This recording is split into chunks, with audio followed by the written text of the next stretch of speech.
Okay, Alta family, my name is Brother Ray. I'd like to welcome everyone to the Brooklyn William Mackey Jr.'s History Club. We meet here every 2 weeks in honor of Dr. William Mackey Jr., Amos Wilson, Khalid, Gil Noble, Louis Ray Rivera, El Haj Malik Shabazz, all the historians, Dr. Ben, Dr. Clark, who have gave up fame and fortune to give truth and justice to the people, burning the midnight oil. We want to keep their name alive, so we keep this lecture open, and in honor of Harold Wilbur, who used to sit here, and he just joined the ancestors. Is that red light blinking, Mike? So we meet here in honor. So I want to thank the Zoom audience for participating in the William Mackey Jr.'s History Club. Now I'm going to take you over here to the Amos collection.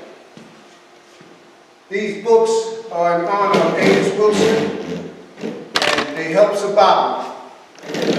Blueprint for Black Power, Issues of Manhood in Black and White, Falsification of African Consciousness, Awakening the Natural Genius of Black Children, Developmental Psychology of the Black Child, Psychology of Self-Hatred and Self-Defeat, toward the reclamation of the African mind, and that's what we need today. African-centered consciousness versus the New World Order, revealing the unspeakable Bible verses, Earl Ponder, Etta James, I'm a Wellness Witness, Confronting the Color Crisis in the African Diaspora, Jazz in Jail in honor of Louis Ray Rivera, and S.K. Damian, Distorted Truths, the Bastardization of African Cosmetology. We meet here, and we sell these books. We also have Dr. Scott Whitaker's Medicine, unbelievable. The Real Anthony Fauci, Bill Gates' Big Pharma and the Global War on Democracy and Public Health. So we have these books to support the Brooklyn William Mackey Jr.'s History Club. Now I'm going to give you family some events that's going on. On Monday at 5 o'clock on Manhattan Neighborhood Network, we have Brother Mike Graves, Noel Leader, and Julian. Community College. Tuesdays at 5. You log on to Manhattan Neighborhood Network. Very important. Also on Saturdays at 10:30, Blog Talk Radio. Sister Empress Chi, New Day, Resurrection. Excellent program. You go on to Blog Talk and it strolls down and they have the number and you can call in. Also tomorrow, don't forget, Thorough Black Talk, Keisha, Tad, and Ashe. That's on Facebook Live. Those are some community events that's going on that you can listen to. Also, anybody that was not here last week when the Irritated Genie was here, you can get the electronic copy of the lecture that was at the Brooklyn William Mackey Jr.'s History Club on War on the Horizon. War on the Horizon, and you can get the electronic copy of the lecture we had here. And next week, you will be able to get the hard copy, the hard copy, and he would mail it to you, and you can get the electronic from his computer to your computer. War on the Horizon. Last week's lecture was unbelievable. So Yes, sir. I want to put that out there. So now, there's a lot of things going on, and we're going to start the lecture tonight. If you miss, you can view all of the Brooklyn William Mackey Jr.'s History Club lectures on YouTube. BK William Mackey Jr. History Club. And all our lectures will come up. You can view all the programs Community Cop on YouTube. Just type in Community Cop, and everything will come up that Mike and them has been doing. And you could go into Keisha's program, Thorough Black Talk, and they can show you the reprints. So you can see all that if you want. Now, whoever missed part 1 of Keisha, Early African Americans in New York and the Path to Reparations, part 1, you missed the excellent lecture. You can see that on YouTube. So she was willing to come back, and her topic is going to be the major slaveholders of New York, a path to reparations for the African Americans, with all the stuff that's going on. So, without further ado, thank you, Facebook family. We're going to bring on Sister Keisha, who's going to continue with part 2 of her lecture. Give her a big hand. Thank you.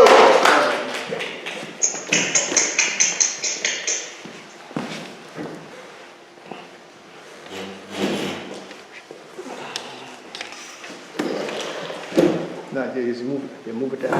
There you go. We good. Thank you, Keisha.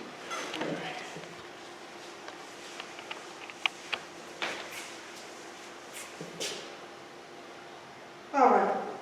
For everybody's watching on the Zoom, shout out to the SWAP sisters who are watching.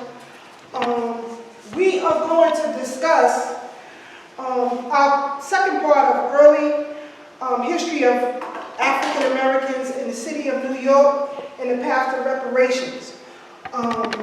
This is a topic that has been generating momentum over the last 7 years. Underground, or at least that's what they say, underground. But as I've said previously, we have found out that mainstream media actually follows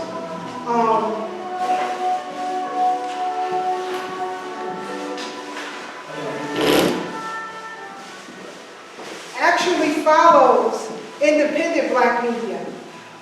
We had recording of CNN vice presidents who was saying just that. So we have been leading the conversation for reparations for quite some time.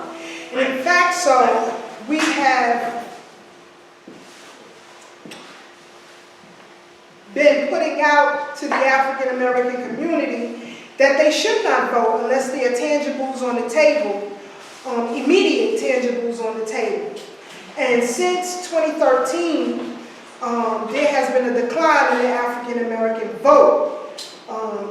So much so that now you have the Democratic Party who are in the forefront of wanting to allow, especially here in New York City, 800,000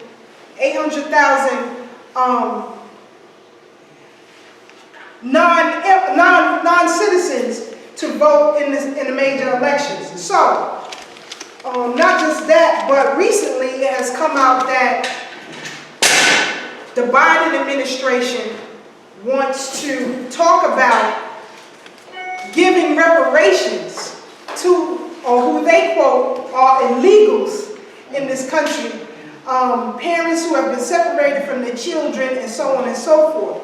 But when it comes to us, we get these benign neglect commentary that comes from politicians, all the while needing the black vote to maintain their political status. In fact, in the last federal election for the presidency, both Vice President Kamala Harris and President Joe Biden said that they thanked the African American community for giving them the vote. However, we are still waiting for tangibles. And instead of giving us tangibles, they've given us a symbolism of some sort of Juneteenth holiday that does not benefit the African American community, but in fact benefits everybody else. Within his first 100 days, President Joe Biden has taken care of the LGBTQ community and the Asian community. There was a hate crime legislation passed and signed into law. But you didn't see anyone from the Democratic Party pushing to the fore that the anti-lynching bill be signed. Now you have some members of the Congressional Black Caucus who are talking about a study, if you will, for reparations. But as I previously stated, there was no study for the illegal immigrants who are in this country about to receive tangibles within the first year of Biden's presidency. So we got to go back, and we have to keep the conversation of reparation on our tongue. You have to remember that when you go into these city official offices, when you go to these town hall meetings, you have to know what you're talking about so that you can shut down immediately any benign neglect commentary that is thrown your way.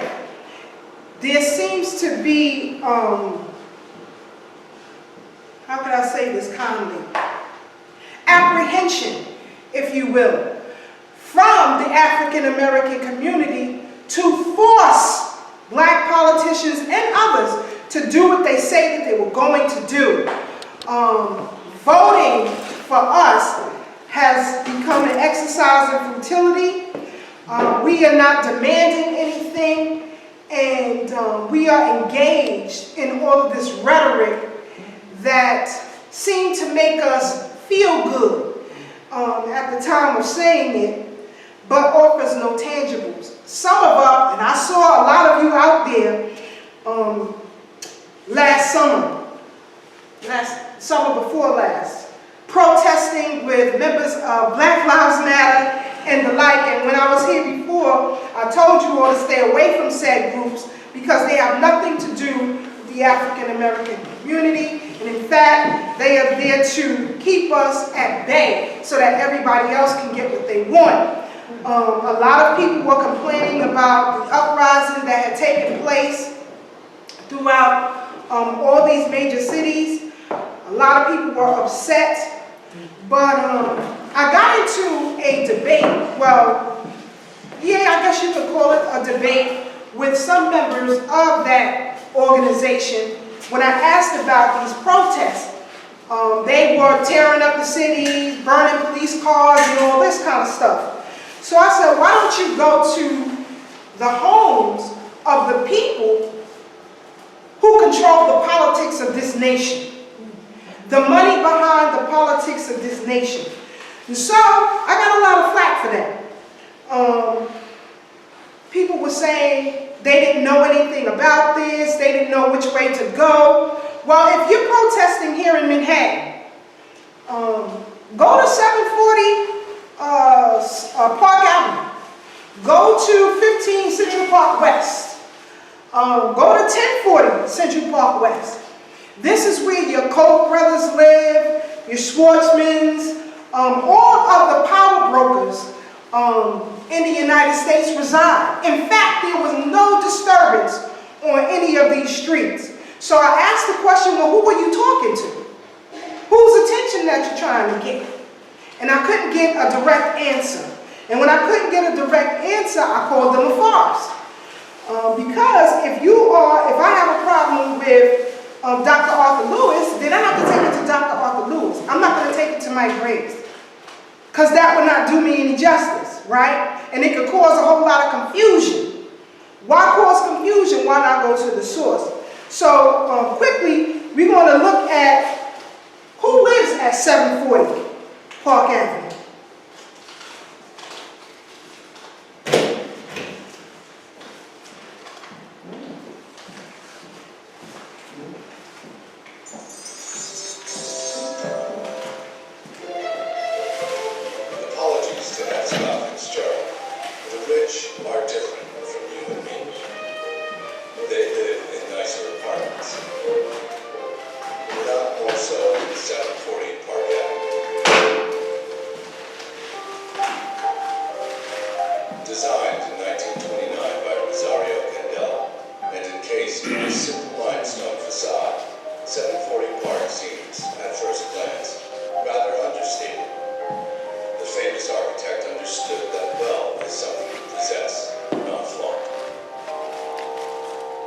His apartments were designed to be palaces, with walnut paneled rooms, libraries, galleries, and an abundance of light. The largest was John D. Rockefeller's 20,000 square foot triplex, with 37 rooms, including foyers the size of ballrooms, numerous servants' quarters, and 14 bathrooms. A young Jackie Bouvier, the future Mrs. John F. Kennedy, grew up at 740 Park. Her grandfather, James T. Lee, was the building's developer. Admittance has always been about exclusivity. Money, lots of money, is the first and most pressing requirement. Applicants reportedly must show a liquid net worth, which is to say cash on hand, of at least $100 million. All of which has made 740 Park Avenue home to the super rich. John D. Rockefeller's apartment was bought in 1971 by whiz-kid corporate raider Saul Steinberg, at the time just 33 years old. Steinberg, the stupid drunk with money, promptly dedicated one of its rooms to his 200-pound Great Dane, giving the dog its own and fake tree to keep itself on. It was better treatment than his second wife received. In the midst of a vicious divorce, Steinberg had her removed from the building by the police in handcuffs and fur. His neighbors were not amused. Jake has used the apartment to house the largest private collection of Mark Rothko paintings, valued at over $150 million. But in 2008, he was forced to sell the entire collection when his alleged role in Bernie Madoff's massive Ponzi scheme was made public. But for most residents, life at 740 Park is a rather prosaic affair, albeit on a rather grand scale. In 2007, fashion designer Vera Wang bought her apartment from her father's estate for $23 million. And William Lai Zeckendorf, the developer behind 740 Park Avenue's heir apparent 15 Central Park West, bought his 17th floor apartment in 2011 for $27 million. But these numbers are dwarfed by the sale of former Time Warner CEO Steve Ross's apartment. That 30-room duplex with its 8 bedrooms, 10 bathrooms, 2 libraries, a formal and informal dining room, and 7 fireplaces, all working, of course, sold in 2012 for the record-setting price of $52.5 million. Cash, as is required by the co-op rules. Illustrating, as if needed in this day and age, that the rich are, in fact, very, very different from you and me.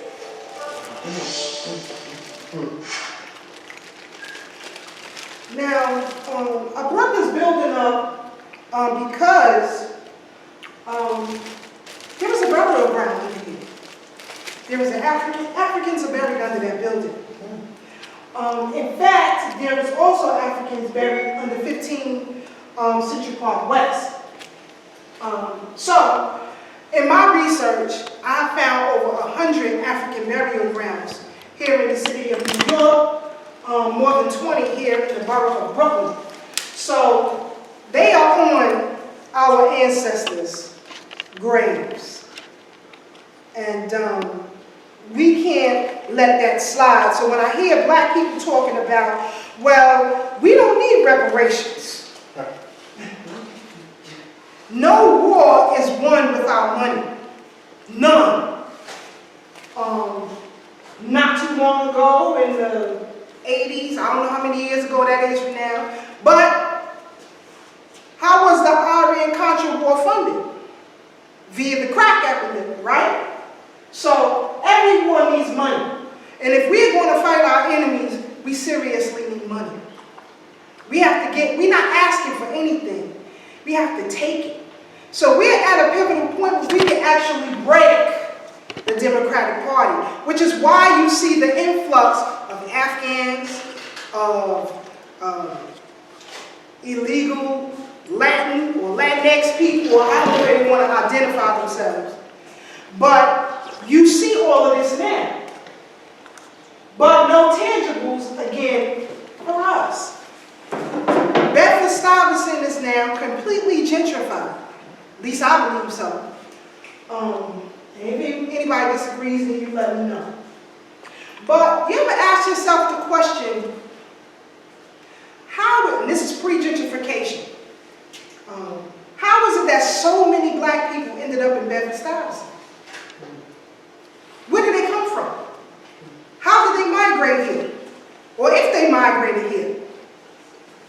Well, Bedford-Stuyvesant was one of the largest populace for black people because one of the largest slaveholders and traders out of this area, Dutch native, was Peter Stuyvesant. That's how we ended up here. And there are burial grounds throughout Bedford-Stuyvesant. Not just, what do you call it? Nostrand Avenue. There's black people buried on Nostrand Avenue. Nostrand himself was a Dutchman, right? And he had enslaved Africans who we discussed last week or the last month when I was here. We gave you some of those names of those people who were enslaved by him. And they were buried right there.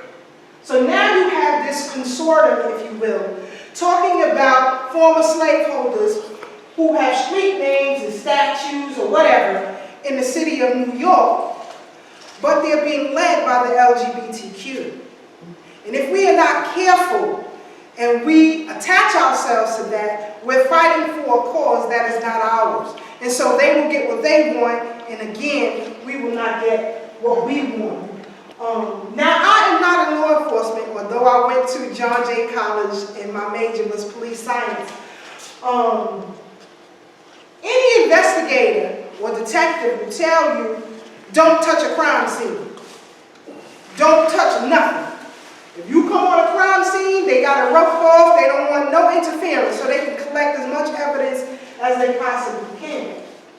But now, there is a movement to erase evidence that will help us in our plight for reparations. And because we don't know what that is, we allow our emotions to take over, and we champion said thing. So now you have your new mayor coming in, Mr. Eric Adams, for the city of New York. He, along with Maya Raleigh, when they were running, were talking about changing the names of various streets from former slave owners like Lefferts, right? Some of our people live in Lefferts Plaza, Lefferts House, and Lefferts Avenue, or whatever. And removing various statues. I say leave it right there. Leave it right there. Use that in our case in our fight for reparations. Don't help them clean up any evidence. So, as I said, here in Brooklyn in particular, a lot of slaveholders and traders reside. Right now, we are on Quincy Street, right? One of the largest slaveholders and traders of African bodies was Joshua Quincy, right? And we'll get into that. In fact, when Al Van was a city council person here in this district, he wrote an article about it. He wrote an article about these slaveholders and Quincy being one of them, but he did nothing about it. He just talked about it. And we have to get out of that. So we have to use this evidence to our benefit. While this is buffering, there he is. Joshua Quincy, right? Let me scroll this up.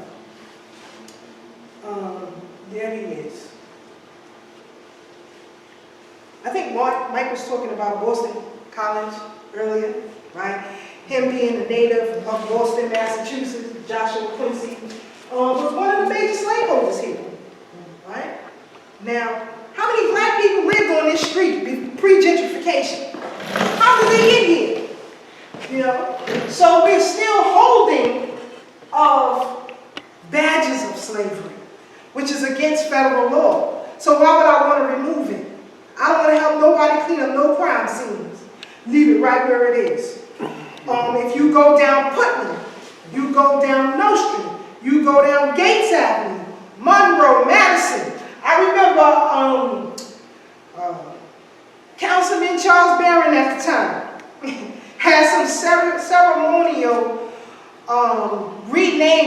of Gates Avenue. He wanted to name it Sonny Carson Boulevard, I believe it was. But I'm not into ceremonial stuff, because that's not tangibles that we can have to live better lives, to fight for ourselves, and to leave legacies for our children. We don't have any of that. So we have to stop with this ceremonial stuff. It doesn't work, it's never worked, and it'll get us nowhere. So, as I said earlier, you had the Wall Street Journal who put out an article that the Biden administration was talking about offering reparations to the tune of $450,000 for families, Latin families, separated from the border. But now, President Biden is trying to backtrack, right? Because he's been getting a lot of flack, especially in his social media channels, via Twitter and Instagram. I'm not sure too much about Facebook, but I do know Twitter for certain. That he's been getting a lot of flack, and they've been tagging various politicians in their commentary about even considering such a thing. What about the African Americans who put you in the office that you thanked on your inaugural night? You and Kamala Harris. But now they go back to these benign neglect. So I hope everybody knows what benign neglect is. Yes or no? Don't worry about it, you don't know. Because we have to know so that we can avoid falling into these traps when it comes to politics. So I like to champion all of us in independent black media. Whether they do it for me or not, I still champion everybody because I want us all to win. And as much information that can get out, so be it. So be it. Let's win. So I promote Mackey Study Group, Community Cop, New Day Liberation, TD Media, Solid African, OG TV or OG Podcast. I champion everybody because I want us all to win. I'm tired of us losing. So if anybody is working on that, let's help them. So let's get into what benign neglect is, and I'll let our brother from TD Media explain this to you all in layman terms, right? Because this was first put out by Daniel Patrick Moynihan back in the days. Mastery of benign neglect. You see, because if I can get a so-called black president or possible vice president to say, I'm not going to sit here and say I'm going to do something that's only going to benefit black people. No. well, then that justifies politicians ignoring black issues on all levels of politics. Because how are you going to call a non-black politician racist for ignoring it when so-called black presidents and vice presidents have already done the same?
Effectively dilutes black issues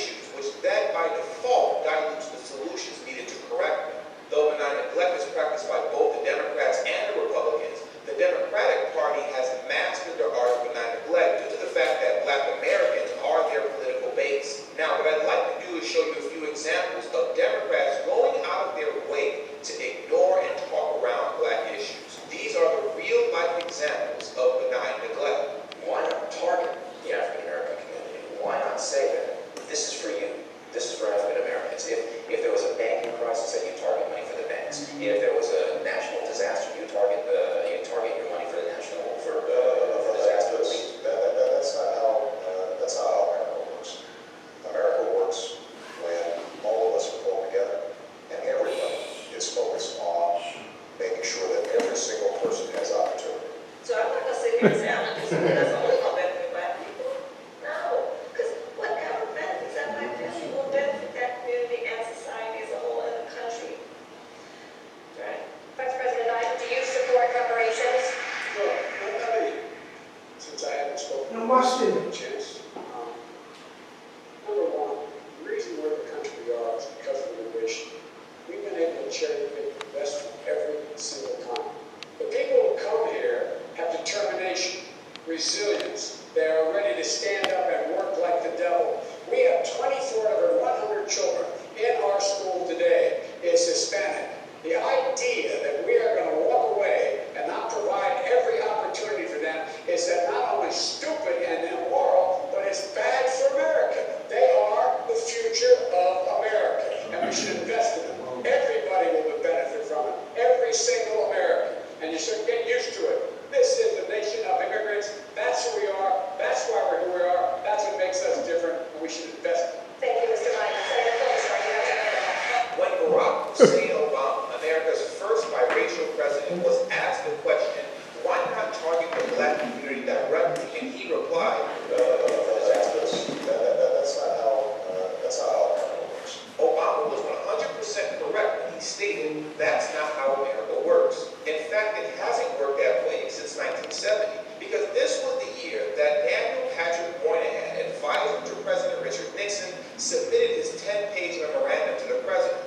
And the opening paragraph reads, as the new year begins, it occurs to me that you might find useful a general assessment of the position of Negroes at the end of the first year of your administration and of the decade in which their position has been the central domestic political issue. Now, the memorandum would go on to chronicle the decade of the 60s, discussing the progress made by black Americans, as well as their shortcomings that still needed improvement. But it's not until page 7 that the two words that would annihilate black American politics for the next 50 years would appear. The time may have come when the issue of race could benefit from a period of benign neglect. The subject has been too much talked about. The form has been too much taken over by hysterics, paranoids, and rulers on all sides. We may be the period in which Negro progress continues and racial rhetoric fades. The administration can help bring this about by paying close attention to such progress as we are doing, while seeking to avoid situations in which extremists on either race are given opportunities for martyrdom,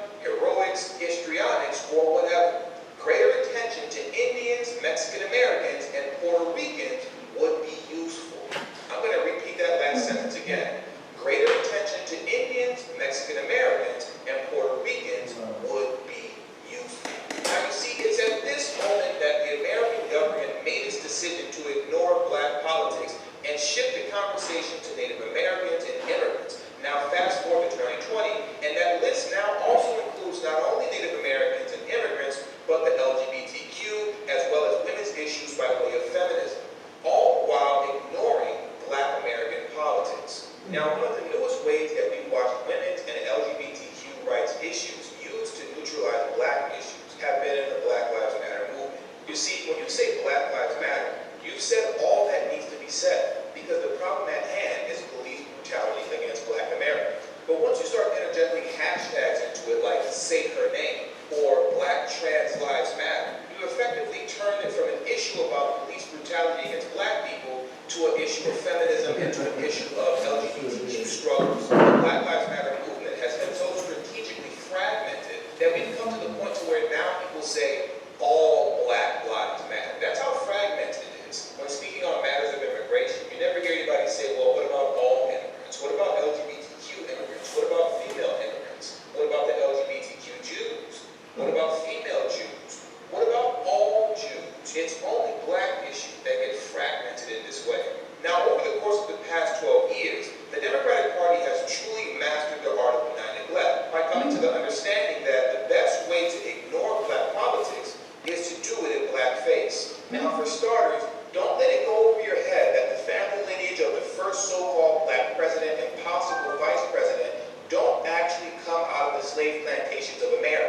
They have no ties to the legacy of slavery and the hardships of Jim Crow. Barack Hussein Obama, whose mother was white and his father was Kenyan, moved to Indonesia when he was 6 years old. He moved back to Hawaii when he was 10, where he was raised by his white grandparents. Kamala Devi Harris, whose mother is Indian and her father is Jamaican, was born in Oakland and moved to Montreal, Quebec, Canada when she was 12 years old. Now, why does that matter? Well, that matters because you don't even begin to form a general understanding of who you are and how the world works and what's your place in it until your teenage years. From 1 to 5 years old, you don't even know that you're alive.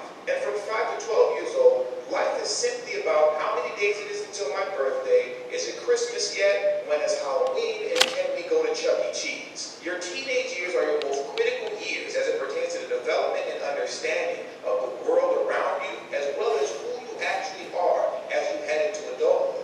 And this time period for her was spent in a completely different country, attending a French-speaking primary school and high school. Upon graduating high school was when she moved back to the States to attend college. You see, these type of folks are passive for black because they grow up having no real connection to black Americans, but once they enter politics, they then ride the wave of slavery and Jim Crow to legitimize a blackness within them that doesn't exist. And this is the brilliance behind the Democrats' mastery of benign neglect. You see, because if I can get a so-called black president or possible vice president to say, I'm not gonna sit here and say I'm gonna do something that's only gonna benefit black people. No. well, then that justifies politicians ignoring black issues on all levels of politics. Because how are you going to call a non-black politician racist for ignoring you when so-called black presidents and vice presidents have already done the same? Were you aware that for great-great-grandfathers were slave owners in Alabama before the Civil War, and has that revelation caused you to change your position on reparations? You know, I find myself once again in the same position as President Obama. We both oppose reparations, and we both are the descendants of slave owners. You see how that works? So now, because they have no policy for you, they have to sell you on their blackness. This is why Kamala Harris lied about smoking weed, listening to Tupac and Snoop Dogg in college, despite the fact that she graduated college in the 80s. This is why the Dems put out this awkward video of her dancing to Cardi B.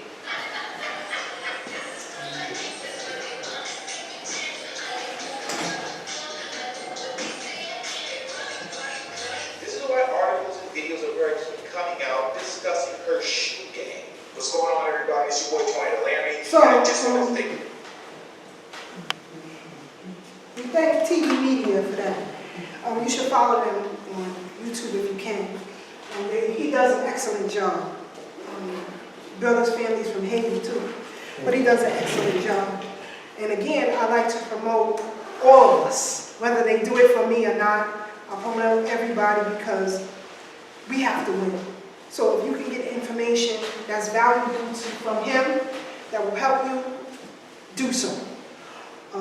So again, I hope everybody now understands what benign neglect is. So when they come to you and they give you this commentary, you can then step to them and give them the real, right?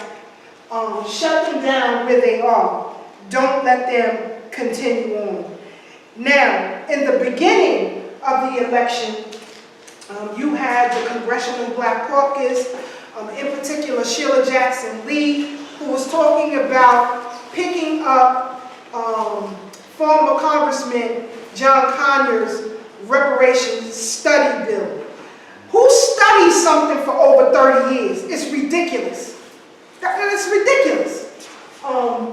But again, they just used it as commentary to get you to vote. They had a supposed, well, they did have a Senate hearing talking about this study for reparation, and that is all it was. And I watched the hearing over 3 hours. I watched every bit of it. In particular, you had people like Jim Clyburn and Maxine Waters, who were championing them. Maxine Waters, I believe, is 89 years of age. Why is anyone still voting for her is beyond me. Have you seen LA? Just take a trip. Have you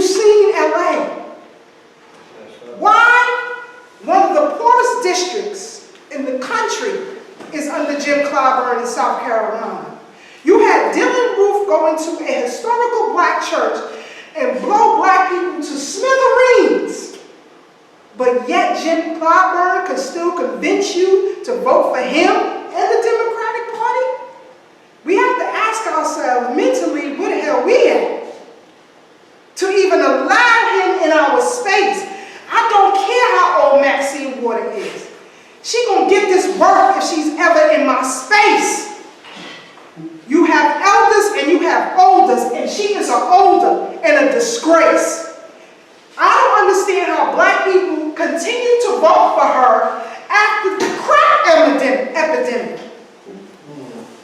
How do you continue to vote these people in is beyond me. But now, you have people like Maxine Waters who are now championing for the LGBTQ. She totally dropped reparations. They had a Zoom conference, and someone asked her about reparations, and she sidestepped. We're here to talk about LGBTQ housing. Did you know that in Maxine Waters' district, 14.5% Look at this district of hers. is living beneath the poverty line?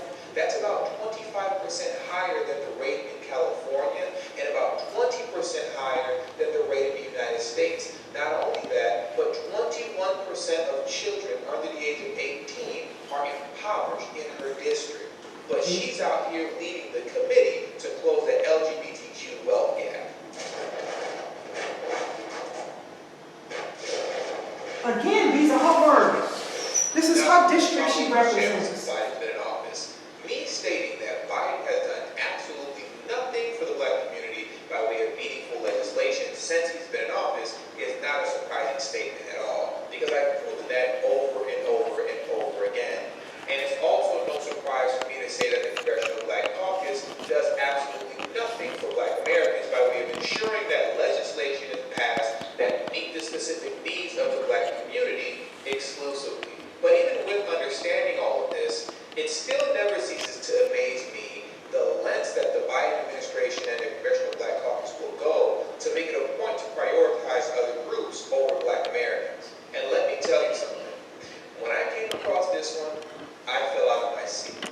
Because now the Congressional Black Caucus, being spearheaded by Maxine Waters, is leading the committee to close the LGBTQ wealth gap. Or to be more specific, there is no pride and prejudice, eliminating barriers to full economic inclusion for the LGBTQ plus community. Forget about reparations in H.R. 40.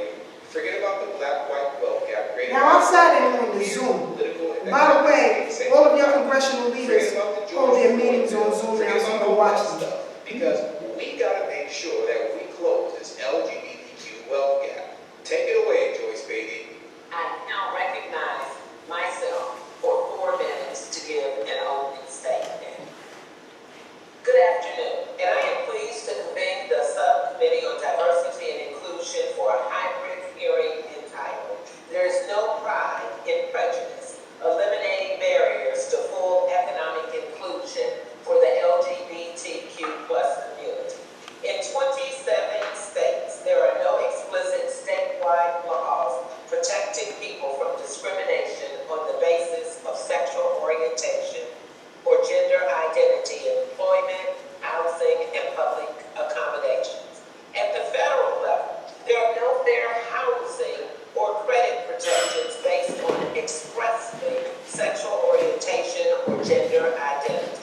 This puts many LGBTQ plus individuals at risk, youth at risk, or experiencing chronic homelessness, unemployment, or being unbanked. We are a nation of many colors, a rainbow, if you will, and today we will explore the LGBT community and what it faces, systemic barriers to financial inclusion and employment, simply because of who we are. Who is we? Can somebody please explain that to me? I don't know what she's talking about. We? So again, how is it that black people in Ohio continue to vote Joyce Beatty or Betty or whatever her name is into office? It has nothing to do with us. So again, I hope that you will have a clear understanding what these benign neglect comments are. so that you don't get emotionally connected because you want to vote for someone who looks like you. Right now, Mayor Eric Adams is doing the exact same thing. Because, again, I tell you all of these committee hearings are live online. Your, what do you call those? Your community borough meetings, your congressional meetings, your Senate meetings, your business chamber meetings, all of these are now online so y'all can watch them for yourself. All of the hearings that are going on since COVID or whatever they want to call it, they have been streaming live online. So I even watch stuff that's not even in our district, in other states, and especially Jersey. Right now, Lakewood, Jersey is about to pop off. So I watch that a lot. So now Eric Adams, he is championing for the Hasidic community. Lock, stock, and barrel. I don't know of any black churches that he has visited, and if I'm wrong, tell me I'm wrong. Any black churches that he visited where he said that they should carry firearms. But he has said that to the Hasidic community. In fact, on his Twitter feed, he posted that a lot. I think the New York Times wrote about it as well. I wouldn't put too much stock in the New York Times because they are known for printing lies. You should investigate everything that come out of the New York Times. So, because we don't understand that as a people, we put stock into name recognition. So when people talk about, New York Times, they think that's legitimate. But you have to investigate where the information is coming from. So, again, the Congressional Black Caucus have dropped this supposed study, which was nothing in the first place, but they dropped that altogether. So they championing for LGBTQ. You have Jim Clyburn, who was talking about reparations for Native Americans. And he was accosted. A lot of us underground are popping up into these town hall meetings and approaching them publicly. And Jim Clyburn, here he is. Hold on. He actually threatened the young man who was filming him. He asked him about reparations for African Americans. He threatened his life, and he said that the man was a fool, and there was no way in hell that he would support such a thing. Then he was accosted at another meeting that y'all gonna see here with some other people who are championing for reparations for African Americans. He then points to his daughter, like, I'm black, she black, don't you think we doing something? Absolutely not. He practices nepotism, right? His daughter got a good job with the FCC. This is nepotism for him. So his family might be doing well, but the rest of us are suffering and being gentrified. And now, because of these COVID vaccine mandates, are unemployed. I just got a text from a good friend of mine yesterday. She texted me and told me that now she's furloughed because she refused to take the jab. Right? My partner on Thorough Black Talk was furloughed. Brother Tab was furloughed because he refused to take the jab. Right? But you just heard Miss Joyce Betty, or whatever her name is, talk about housing and unemployment for LGBTQ. Now, if you don't own property here in this city, rent is sky high, right? Where is the Senate or the Congress for black people? Where's the housing for black people? They ain't talking about that, but black people give them their vote. So how crazy is that? Now, either we are ignorant of this process or we mentally ill. Could be both. I don't know. I'm just saying something is seriously wrong here.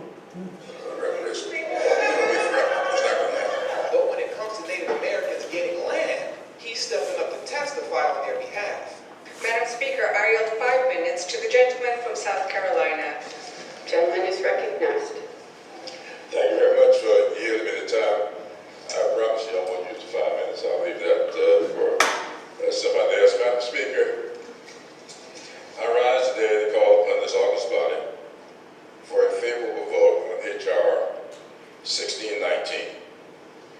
That's a very interesting number for this legislation.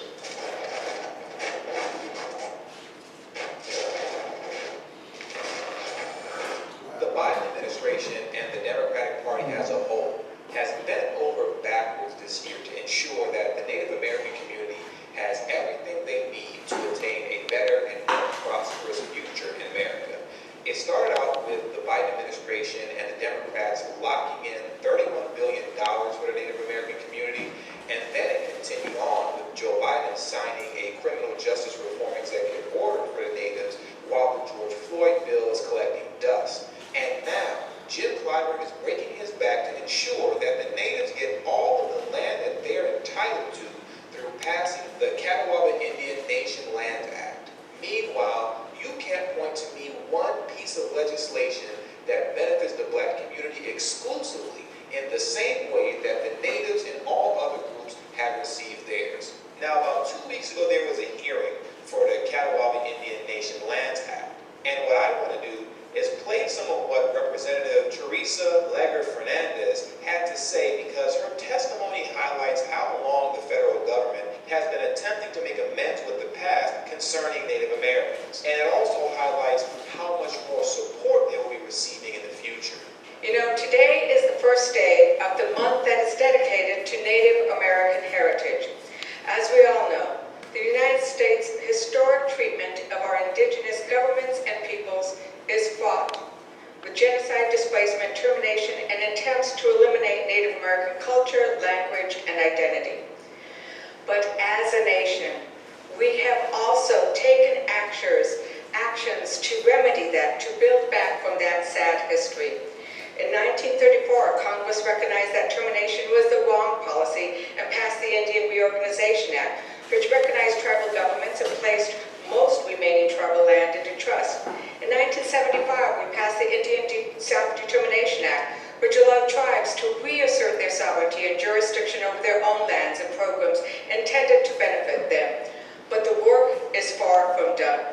Through bipartisan legislation we are debating today, and many other legislative initiatives we will undertake this 117th Congress, we are furthering tribal recognition and reacquisition of tribal homelands. We are strengthening the consultation requirements to provide better health care to the 70% of Native Americans living in urban areas. In the Infrastructure Bill and Build Back Better Act, we will have historic levels of funding for programs that meet the trust responsibilities owed to Native Americans, promised to them as the United States entered into treaties and took over their historic lands. So let me get this straight if I heard correctly. In Joe Biden's Build Back Better Act, the Native American community will receive historic levels of funding. That's interesting. I mean it, especially those moments, and especially those moments where this campaign was at its lowest ebb. The African American community stood up again for me. You always had my back, and I'll have yours. He lied. He only worshiped him. Nobody will tell the truth. Now here's one.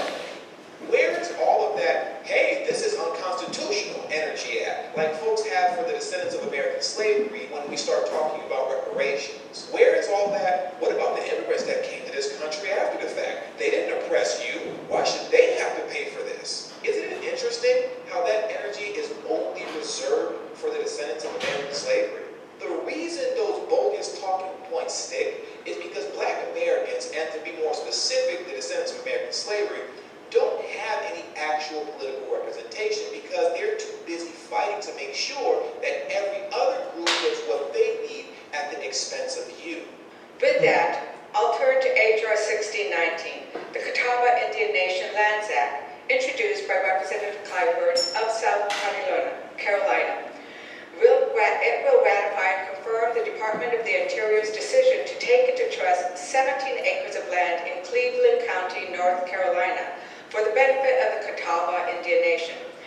The legislation will provide much-needed economic development opportunities to the nation and the surrounding local communities.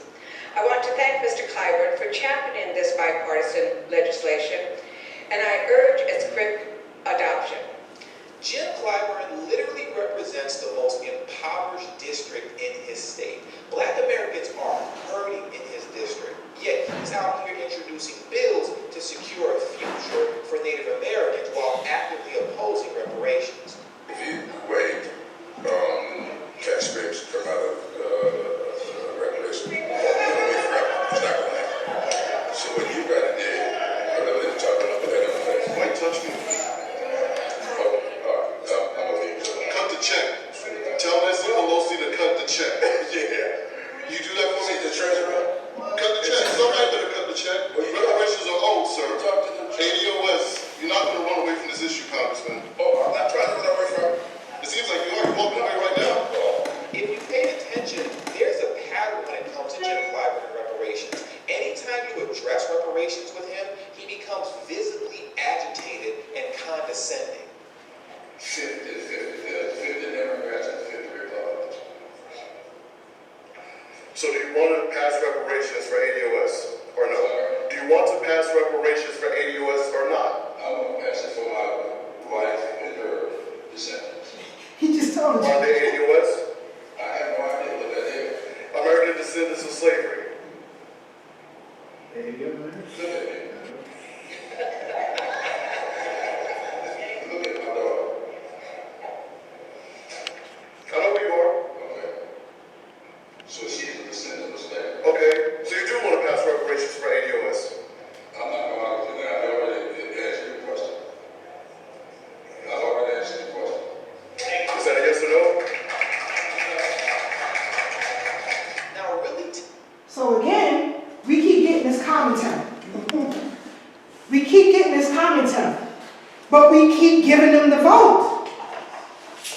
We're voting ourselves into a deeper oppression. It's so hard out here for people. You got people working 2 and 3 jobs just to put food on their table. You got black farmers who are selling off their land to people like Bill Gates because they can't get proper support from the government that rightfully belongs to them. Because people like Jim Clyburn and Joyce Betty and Maxine Waters are writing legislation and getting millions of dollars pushed to farm developers. So now Bill Gates, who already is a billionaire, is going to get more tax dollars to stifle land from black farmers. This is ridiculous. This is ridiculous. And now you got white people, because this conversation of reparations have been on social media platforms, and like you see people pulling up to these people congressional hearings and meetings, so often identifying themselves as transracial. So if you accept transgenders, you gotta accept transracial. This is what I'm saying. So now you got people like Tamron Hall who digging in the crates for people like Rachel Dolezal. Just a couple of weeks ago, she had this fool on her platform. Now Tamron Hall, who's married to a Jewish man, have a biracial child. She has no stake in the game when it comes to us. But black women watch our program daily.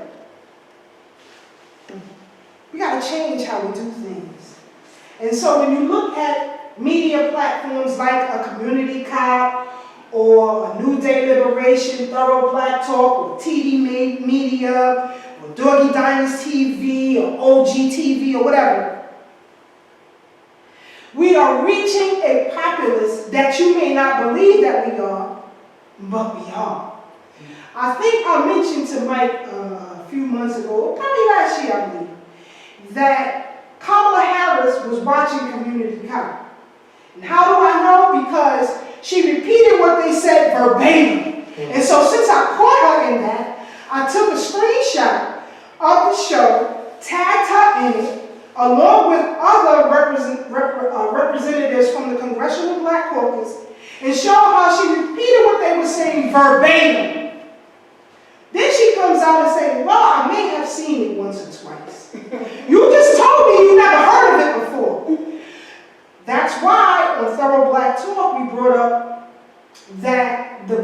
president of marketing for CNN said that they watch independent black media platforms to get a narrative, to put a spin on things.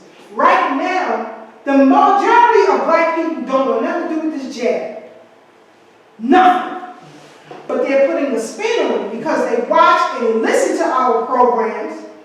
And then they put out, because, as I showed in the beginning, those money grabbers at 740 Park Avenue who fund mainstream media, CNN, Fox, MSNBC, CNBC, and all these other platforms, Disney and the like, they are able to pay and spin a narrative to guilt-trip black people into taking these jabs. Guilt-trip black people into voting against their own interests. When you have a barrage of media coming at you, you either fold or you stand tall 10 toes down. A lot of people can't do that. So just be careful now.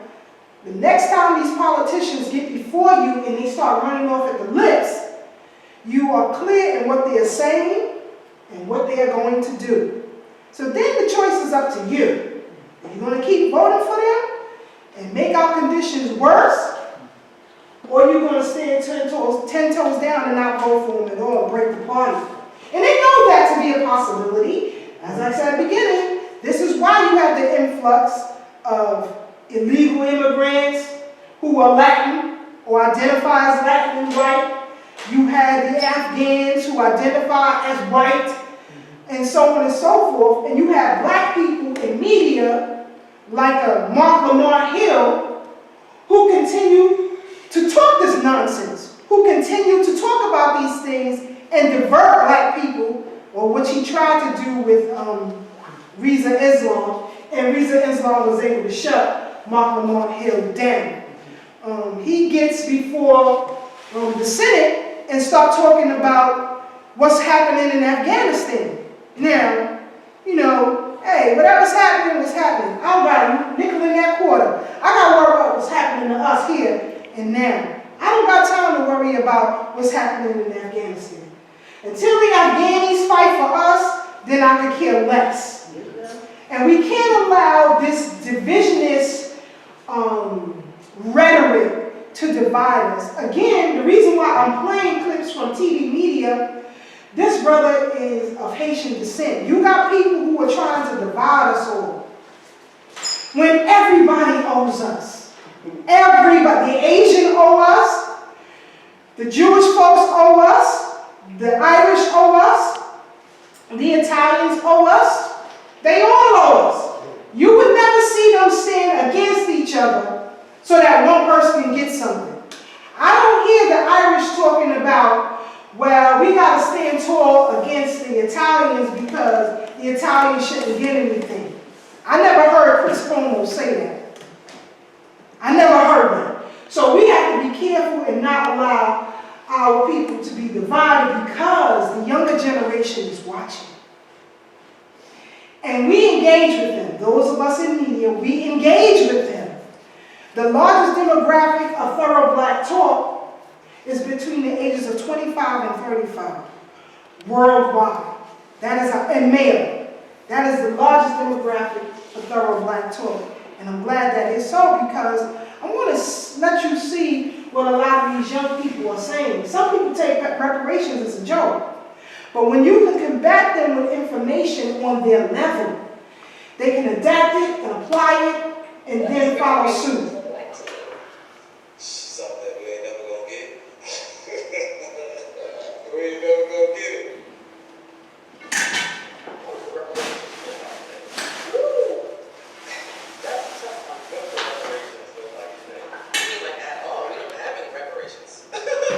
Reparations are going to be an ongoing generational process. I have a hard time even grasping the notion that that would happen in my lifetime. What could reparations look like today? We deserve reparations. I just don't have any idea what form they should I take. feel like people's needs are going to be different. Should be multiple choice. Mine is free Chick-fil-A, Popeyes, and Taco Bell for the rest of my life.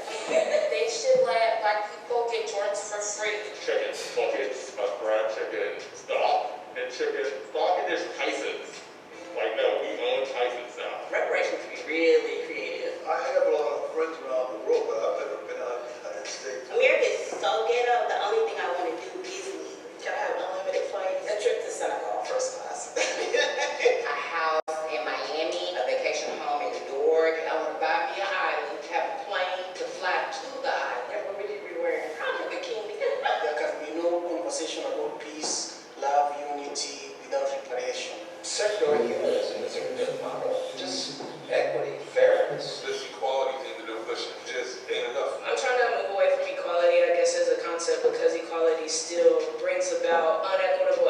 comes for Black people specifically. In the race, some people their way for our head. We don't have inherited wealth. It is absolutely possible to do reparations currently for things that were promised 150 years ago. Slave owners received it. They got $300 per slave. If we were to go look at the great-great-great-great-grandson of the person that owned the diamond plantation, how much money does that kid have? The 40 acres of a mule type thing. I did read an article, and today that would look like roughly 40 to 60,000 per person. I want 40 acres of the mule. I mean, the mule can be cash, but I truly want the land. I want land. You mean Land. How many acres you talking? How many acres you own? I want 100 bare minimum.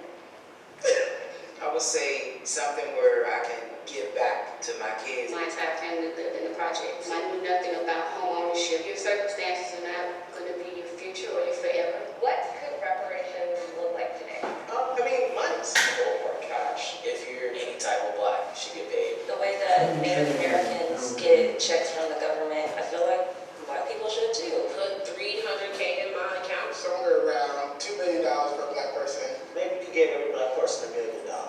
That's still not going to do anything for the systemic oppression that happens educationally, in the job force, etc., etc. What could reparations look like today? Oh, listening when someone says, my life is being threatened.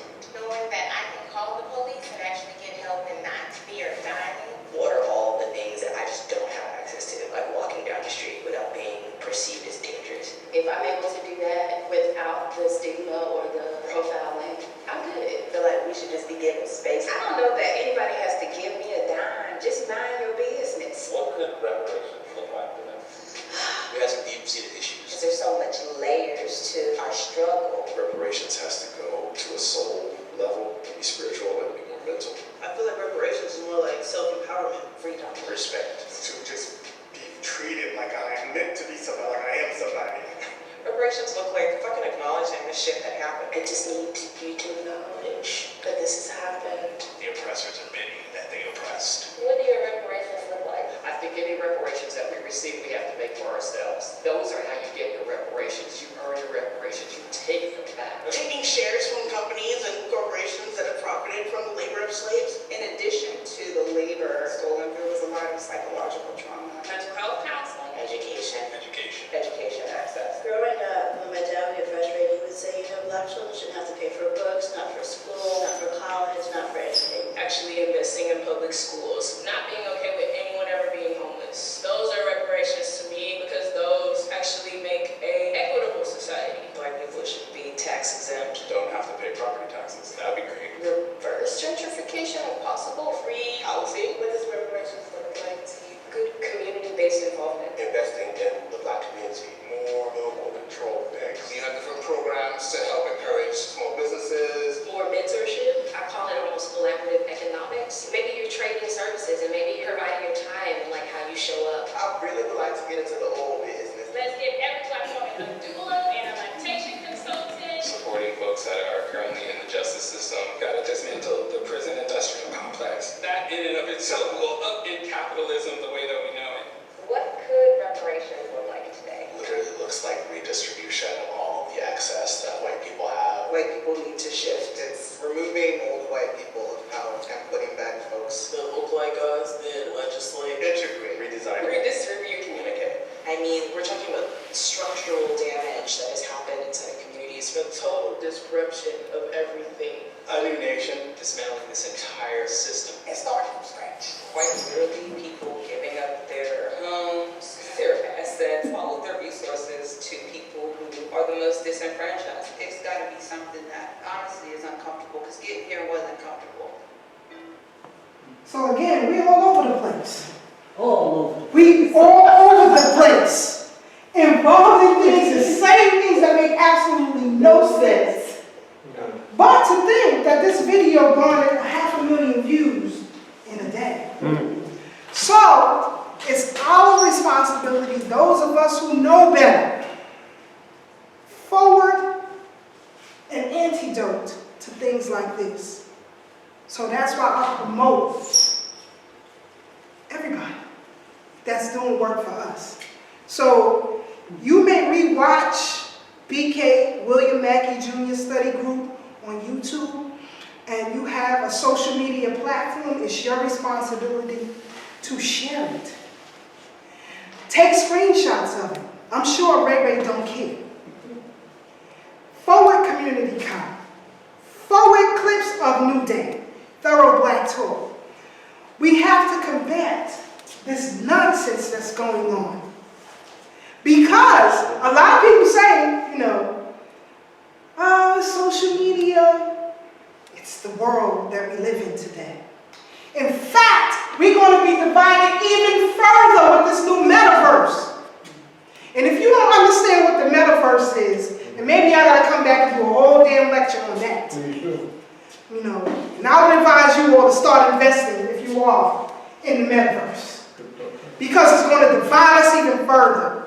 I'm watching a lot of our elders just getting into technology. You're already 30 years behind. Sometimes people ask me to do things, and I have to stop and think, wait a minute. This is like 20 years ago. We're not there yet. We passed that already. But this new metaverse and this cashless system that we are in right now is going to divide our people even further. And we have to be on one accord what reparations look like for us.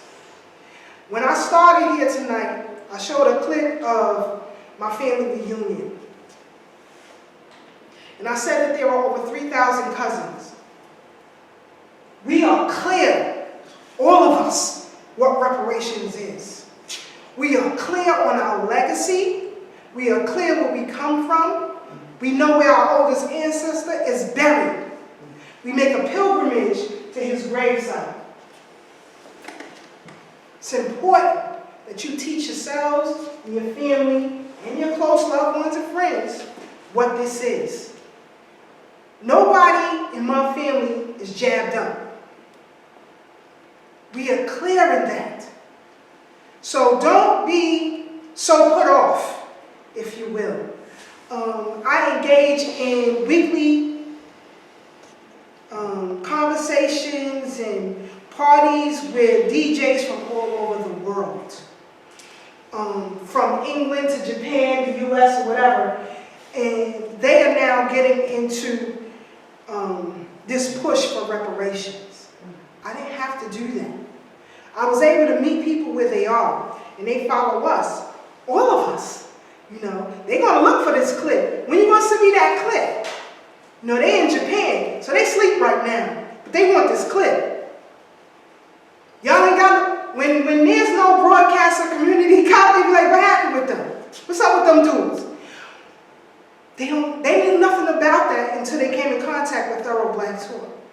So, I'm not arrogant to the point where I'm not spreading information. It's my responsibility. It's all of our responsibilities because we have to combat this nonsense. When the showing of Judas and the Black Messiah took place here in Brooklyn, I was asked to be on a panel with members of the original Black Panthers, December 12th movement, some cat from Cobra, and some other organization I can't remember right now. But the next time you see Pan Africa, she will tell you what took place. People from Cobra and December 12th movement were talking about reparations in the form of programs. Programs have never helped Black people. They maintain the status quo. Again, when you saw these politicians speak, none of them talked about programs. They talked about tangibles. For us, it's a program or wish and a prayer.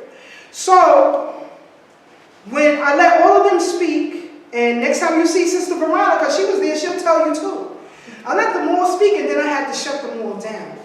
Who the hell are you to tell me that I should settle for a program? One of the brothers from December 12th. And I told him, I don't know about you, but I can trace my legacy. You got to pay me for mine. I know what Martin Wilson went through. You got to pay me for that. I have certificates from my uncles who was in the Civil War, who fought side by side with Fred Douglass's son and Martin Delaney's son. The same regiment. I want what's rightfully mine. You got to be able to pull up and shut them down. We went back and forth for a minute, and after a while, they were completely shut down and had nothing to say. Because when you give them facts, what else could they say? But back down. There was a town hall meeting not too long ago, right downtown Brooklyn. I had to pull up and shut it down. You had the dude from Cobra talking about educational programs as a form of reparations. When has a college degree got black people out of poverty as a group? It's never happened. It's not going to happen. So I don't need a college degree. I dropped out of John Jay. And in contact with some of the professors I had back then, I know more than they do about the goddamn law. So I don't need that. War takes money. We got to get it from somewhere. Now, with this pandemic, with these job mandates, because there was such a big push to support black business. By the way, the last time I was here, I had on some sneakers from a black-owned company. I've been now given a 70% off coupon. For y'all, if y'all want to order those shoes, which are on the website for $55, 70% off $55, you do math. Less than $25 for those shoes right now. That originally $169. But, I'll hook you up, Raja, I got you. But, I want us to be clear in what we're doing. Don't be apprehensive in your approach to politicians. Go to their offices. Pull them on their Zoom. They on there all week. City council's on there just about every day. Pull up. We don't agree with that. What are you talking about? What are you talking about here? Again, Eric Adams, he's out there championing for the Hasidics and the Asian community. He wasn't there for Miss Thelma when those Asian nail salon owners were beating the crap out of her. I met Miss Thelma. Personally spoke to her. Who came to her aid? None of them did. I introduced her to Mike, Jeannie, all of them. I went to meet that lady personally. He didn't. But he's standing with Asians right now. And He's them standing Arabs. with the Hasidics right now. And the Arabs. And the Arabs. So you have to have the education and the fortitude to confront these people and to engage with our people, to change the narrative so that we can be all on one accord. Because, again, those of you who are not engaged in this social media realm, you're going to be left behind, seriously. Seriously left behind. And our young people won't have nothing to do with you, period. Period. So, just show this last clip, and I think we're going to take a quick break, and then we're going to come back with questions. All right? Now, this was, Just simply be able one second, at a town hall meeting, which some people from December 12th was there, and they got on my damn nerves.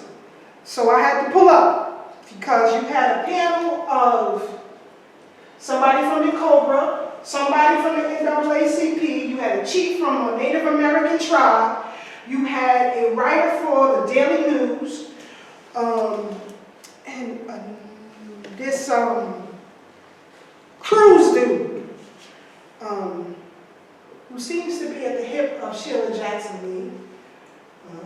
And they were talking about patience for what damage has been done, to simply be able to pay back. Now, I'm going to play this clip. This was, again, downtown. I let everybody speak, and then I was given a chance to speak by the host. I looked around at the audience because there were a lot of Gen Xers, millennials, and Gen Zs in the place. So I had to talk to them, not to the panel. But I say that to say, after I said what I said, two more people spoke after me, and it was over. And all of those children came behind me. I call them children, young people, followed me, not them. So I was asked to come back by Brick TV. I did not because I didn't like the premise of what they was talking about. Reparations. What we have to look at is how we define racism and classism and privilege. Now, this is a woman who's talking about the Japanese getting reparations when they were put in concentration camps. Don't have the right to have that kind of life. Born 12/12/1934. She's a force. So a part of that act was that $20,000 was sought to reach the 100,000 surviving folks who were interned in those camps on the West Coast. But there was also an educational component to make sure that the story lived on. And another leg of that agreement was that people who had resisted the orders and were essentially outlaws were forgiven. Right. So that's the context of the act. Prior to that, the panel was talking about giving black people programs. Folks of Japanese heritage during World War II. There's a question there. You mentioned that it would take more conversation, more study to figure out exactly where we can allocate reparations from. But Israel didn't have to do that. So why do we have to do that? And when you mentioned Conyers' 1984 initiation of the reparation study, that's ridiculous. All these years and you're still talking, and now Sheila Jackson Lee picks it up? No more conversation. There's a reason why you have over 20 candidates from the Democratic Party. It's because they lost their black base, and we are finished. We are done. And we will get ours by hook or crook, as Malcolm said, by any means necessary. I don't want to hear about what Ta-Nehisi Coates is talking about during former President Barack Obama's presidency. We are clear in that. Those two presidencies were a presidency for the LGBTQ, had nothing to do with African people, although we put them in office 98%, twice. So then I say to you Africans who are in the room, are you still going to take lip service, or are we going to rightfully take what is ours? You cannot mellow out racism. White supremacy invests over $1 trillion into itself yearly. There is no way we can dilly-dally with that at all. You are who you are. Be what you are. But we are coming into our own. And the new voices of independent black media and others are fed up. So either you're on the same page with us, or we're going to run you over. I don't want to hear about institutions that will help us to educate ourselves a little bit better, to work in a white supremacist system. That no longer works. I know my heritage. I have certificates from 2 uncles who fought for our freedom during the American Civil War. My uncles did that. Lincoln didn't give us nothing. Those black men and women fought for our freedom. 2 of my great-great-grandparents owned speakeasies right here in Brooklyn before the Irish came and rioted and took it from them. I'm clear on who my people are. I'm clear on my heritage, and I want what's mine by hook or crook.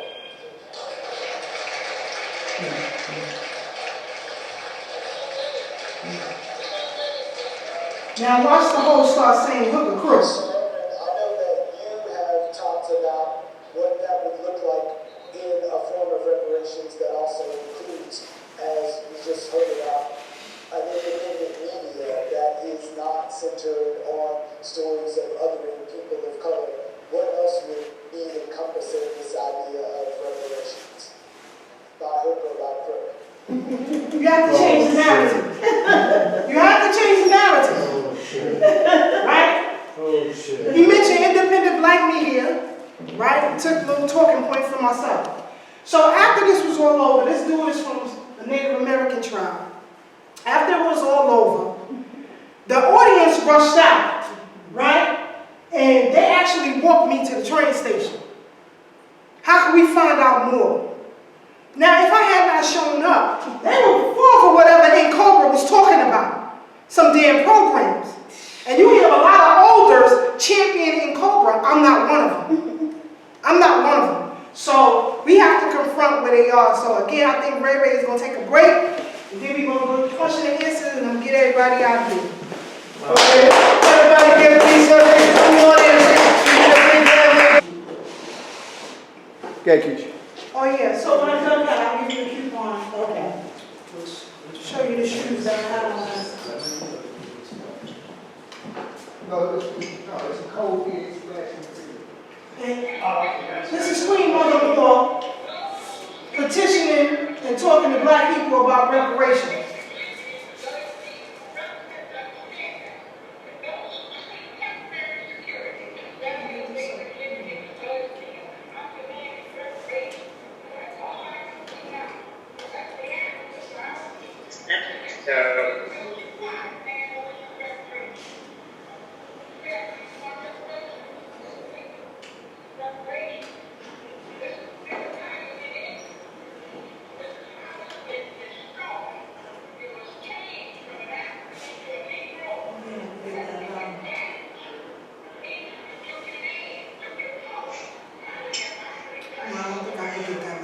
But again, this is our legacy.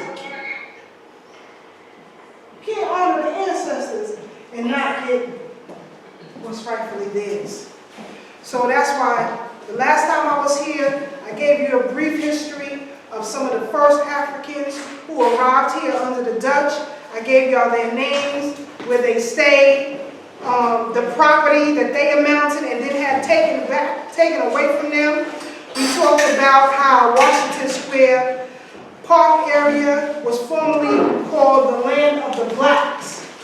So, and all of them who came here under the Dutch kept the surnames of whatever countries they came from. So, if I came under the Dutch in the 1600s, my name would be Keisha Angola. Well, Senegal, because that's where my family is from. So I would have kept that name. So when you know your history, you know what you're talking about. When you don't get swept up under these benign neglect comments that seem to sway our people emotionally, you can then address these politicians, disrupt their town halls, and confront our people with a level of understanding and knowledge that they can adapt and understand clearly. So at this time, we're going to take some questions from everybody in here and everybody in the Zoom. Okay? Okay, so hi Keisha, can I start first? Yes, ma'am, go ahead. How are you? My name is Sharifa, right? I live in the Bronx. Okay. And I call her my running buddy. She invited me here because she knows that I'm a little radical about being pro-black and blah, blah, blah. And I said, well, I'm going to come and I'm going to feel this sister out and see, if continuing to come it even makes sense. So my question to you is, let me just show you why I'm asking you the question, because my father was born in 1909. So that lets me know his mother had to be, if she didn't give birth to him when she was a child, then that means she was in the late 1800s.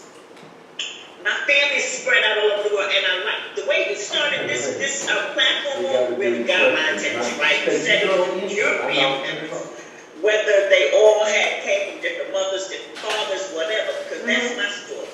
My father had 2 different families. My mother had 3 children before I came, all that kind of stuff.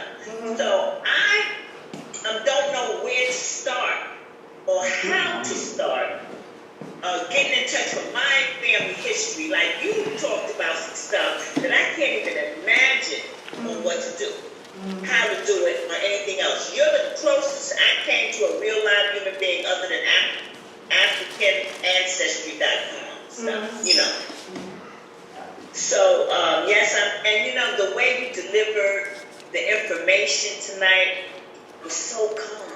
Like you're just reading information, but when I talk about history and our oppressors and reparations, my voice goes up. I go to acapella, and then my heart starts racing, and I get angry. Period. So I don't know how to do it.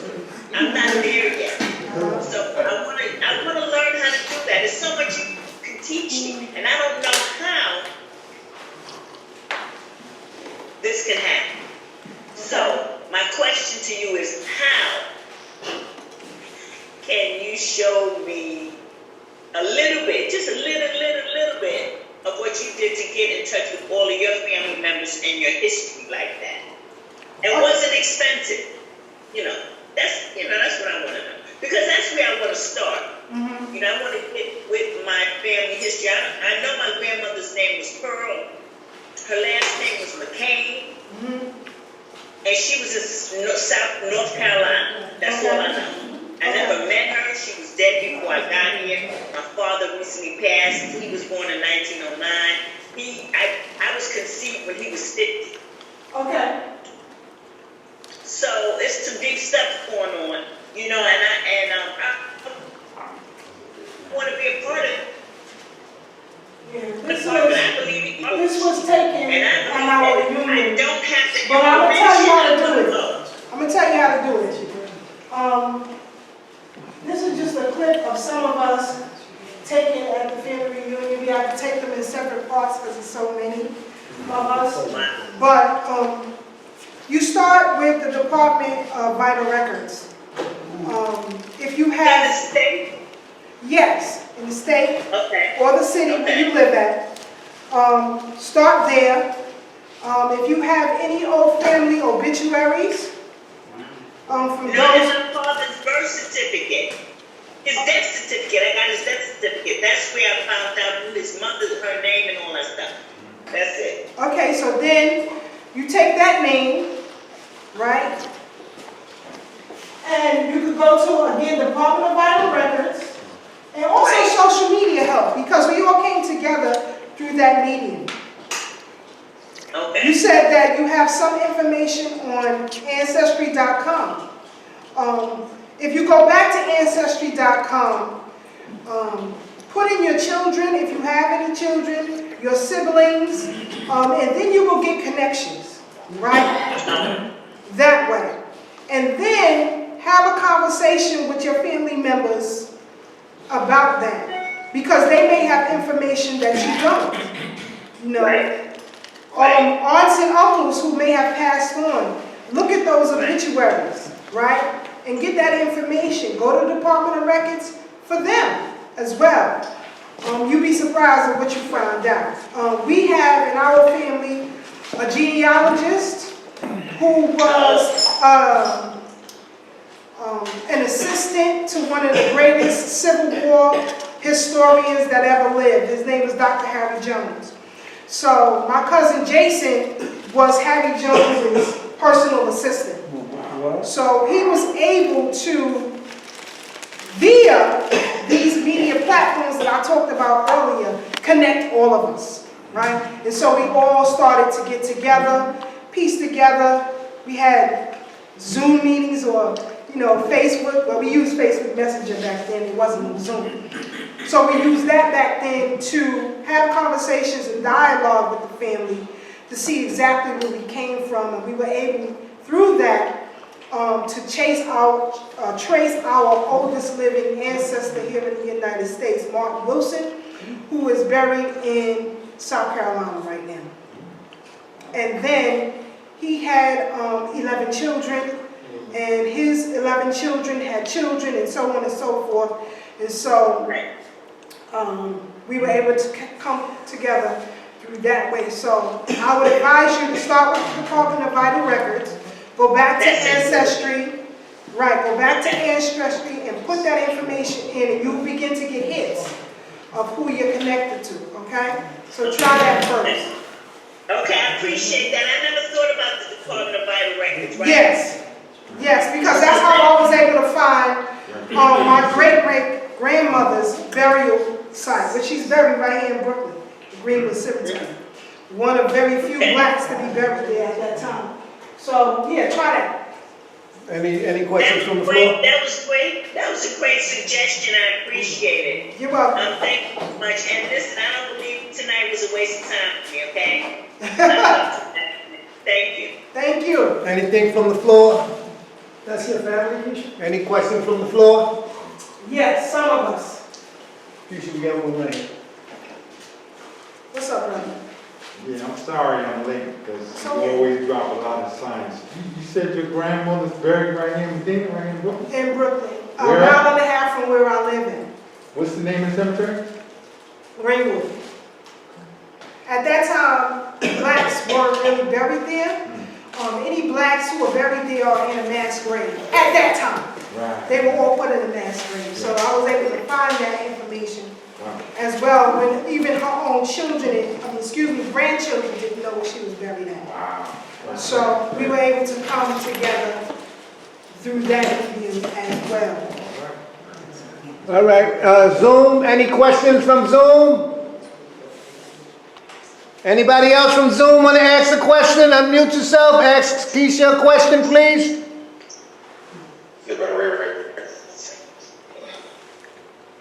Yes. There's questions being typed in the chat. Okay. No, you can say whoever's it. typing in the chat, shout out. What's up, Brother Torre? You're going to have to ask them because I can't read the chat right now. I see Veronica got her hand up. You can ask, unmute yourself and ask your question. How do you feel about African ancestry? It's a great source.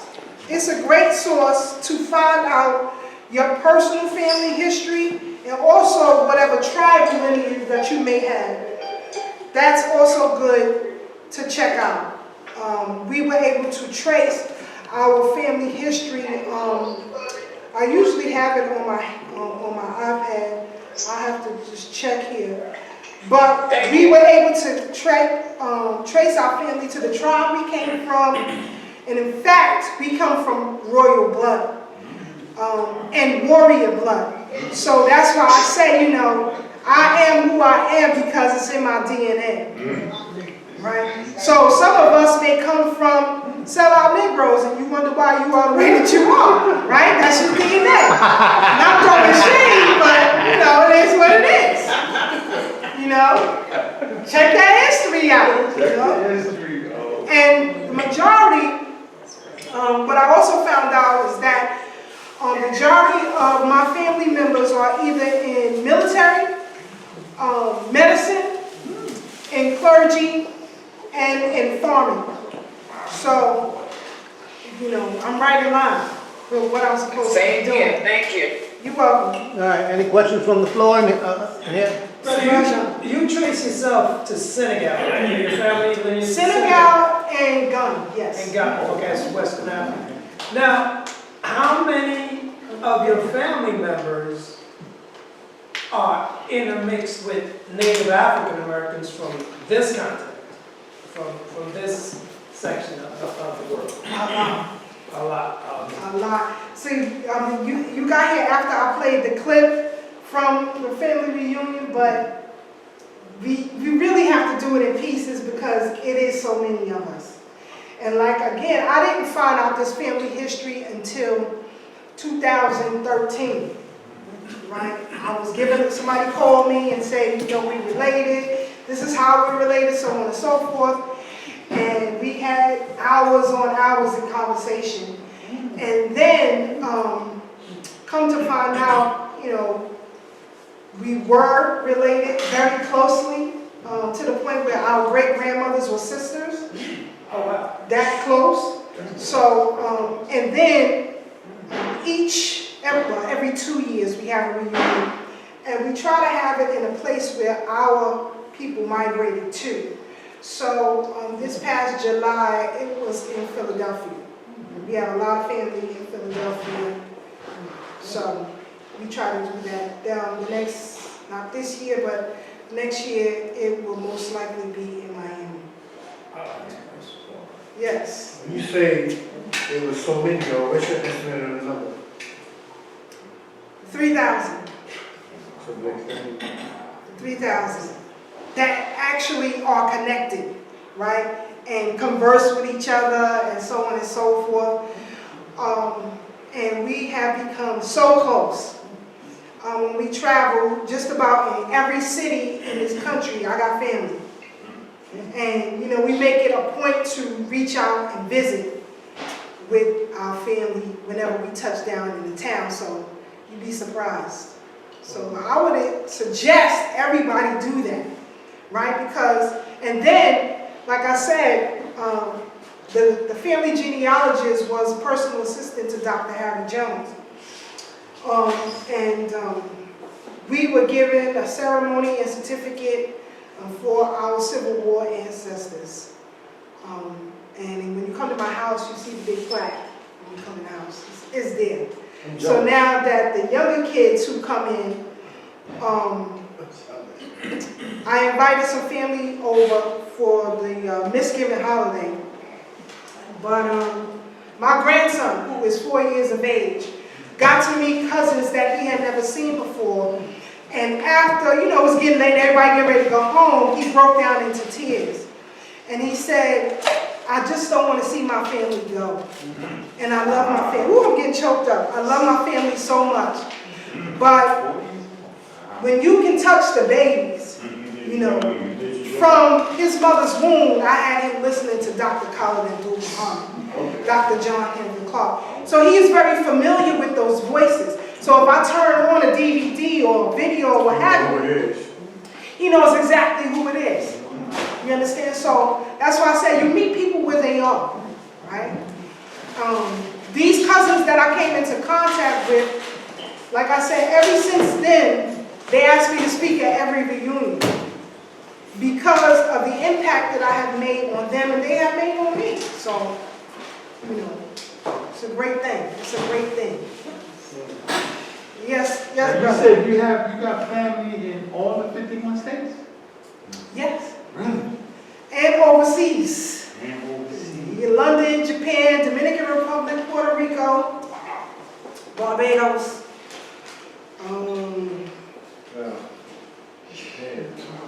That just stretched out. I think Japanese, that's it. I forgot the last person. Matter of fact, he's in this video. Let me see. When the two families is intact. This is just a little clip, as y'all can see. I just want you to see the banner that's held up. This was a Roaring 20s thing, so we always have to continue. My chest. So this is, let me pause this. This is my family's lineage. The first is, you can't see his name, but he's above here. His name is Martin Wilson. These are Martin Wilson's children, the ones that are colored, and these are their children, right? So my great-great-grandfather is James Wilson. So he's there. But, Did you know him? no, he was long dead. I came on the scene. My great-grandmother was deceased before I came on the scene. So I didn't know any of this. But, and the second is his third oldest was Tamar. And Tamar's son is the one who gave us our certificate in Civil War. He fought in Civil War. Wow. So, and you can see we have the Adipa symbols, the Sankofa symbols. When you come, there is a ceremony of African drums. When we come in there, when you enter the banquet hall, wherever we have it. This year, like I said, it may be like Miami or maybe a cruise, we don't know yet. But, yeah, so you have the singing of the Black National Anthem before you do anything. Right? So the babies get to embrace that. You know, without telling them, well, you gotta do this, you gotta do that. The kids don't want to hear that. You know, but if you give it to them on their level, they love it. And when I tell you, my husband is a big guy. He's like 6'1", he's a big dude. His family scattered. Right? When I came on the scene, I got them all together. Because that's what I'm used to.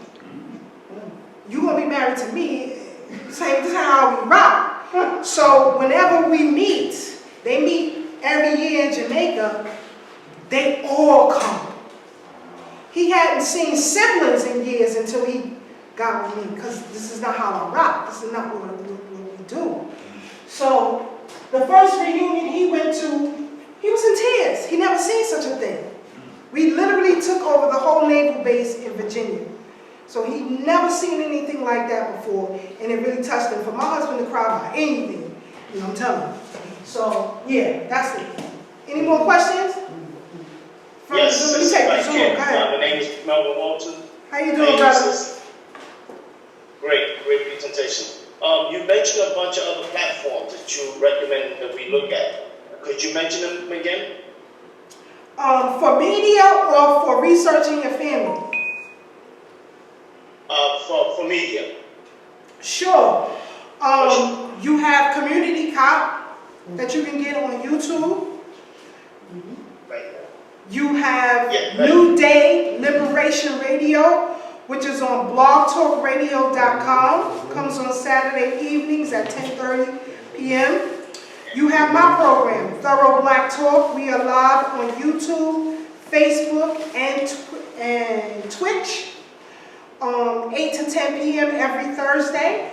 The brother whose videos I was showing is TD Media. He is on YouTube as well. And yeah, if you have younger people in your family, I would suggest you have them watch programs like Doggy Diamonds TV because it geared towards the hip-hop generation, but they're also very conscious. So you might want to start with that. Okay? What's the name of that again? Doggy Diamonds TV. Doggy Diamonds? Yes. Okay. Yeah, Thank you, I appreciate it. There's a morning program that comes on. It's called Black Power Media. It's a talk show with various streamers, and it's an excellent program. It's called Remix Media. Remix Media. That's good. That's good. That's good. Thank you. I appreciate that. Good info. You're welcome, brother. Any other questions? Yes. Okay. You said that Eric Adams is giving stuff to LGBT and Hasidic community. Are you saying that because the black community is not asking him for stuff?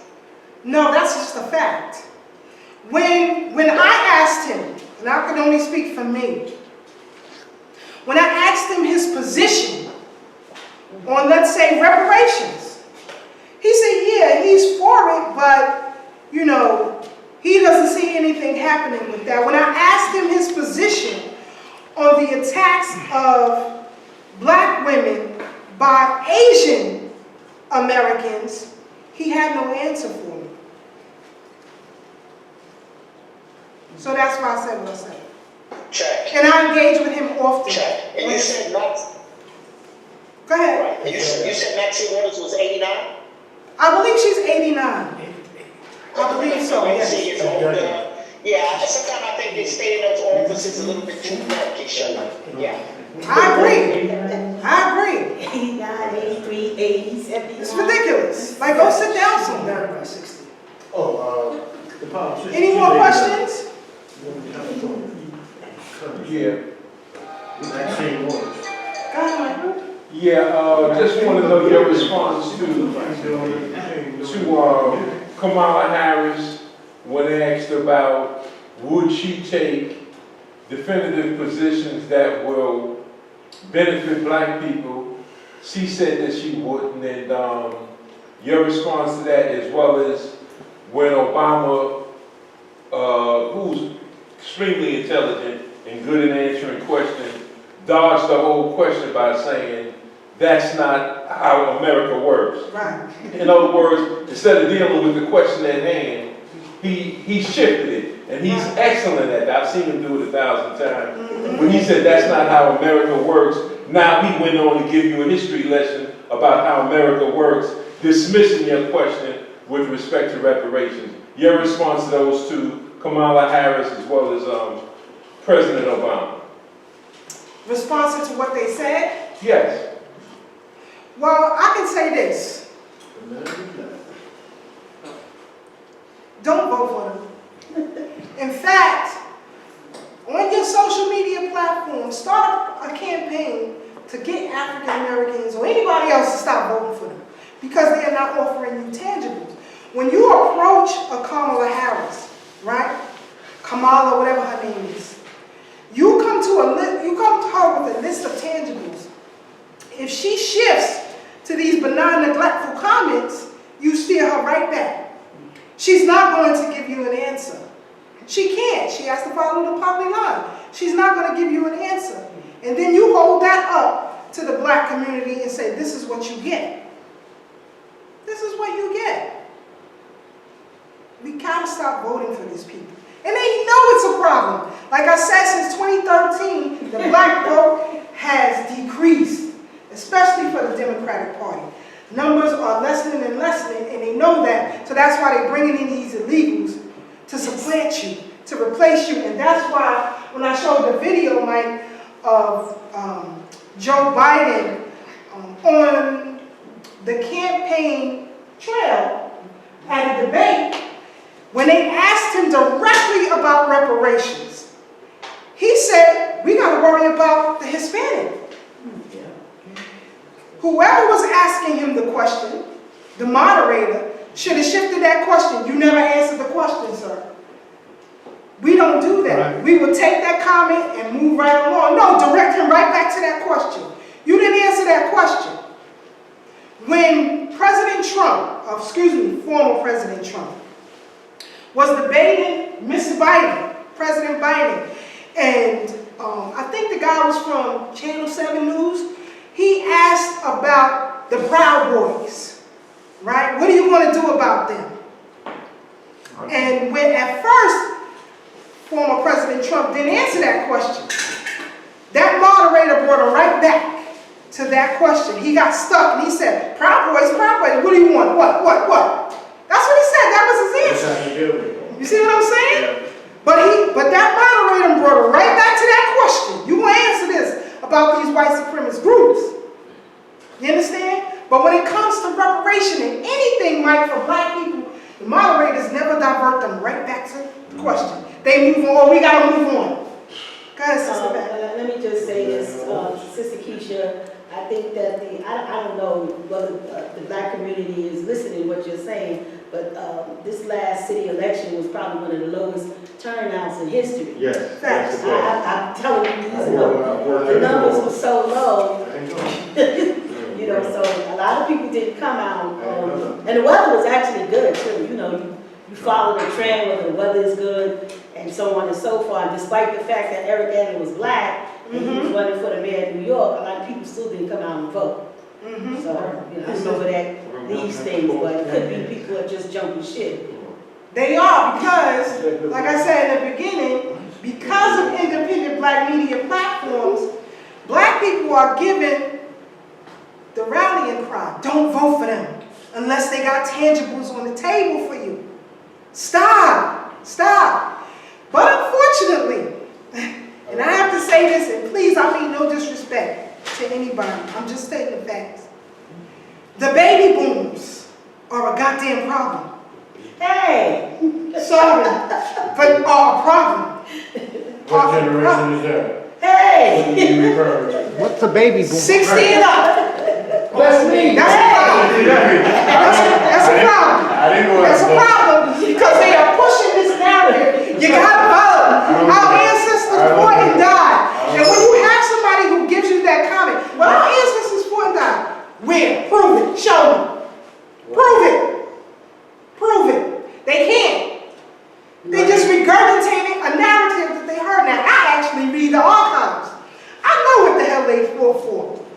You know, when I came here many moons ago, when I talked about these white supremacist groups, and I talked about blacks in politics back then, how they were forming their own parties. Yes, they did. I talked about all of that. So I had the information to combat what they're saying. I just want all of us in here to have that information so when they come to you, oh, our ancestors fought and died. Where? They died for every goddamn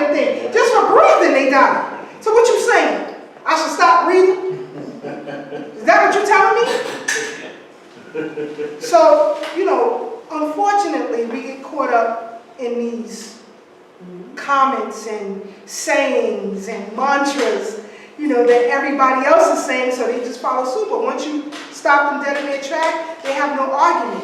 The conversation ceases there. Professor Black Truth pushes that all the time. Yes, he does. Shout out to him, too. Another independent voice of black media I listen to often. Definitely. Yeah. Definitely. Professor Black Truth on YouTube.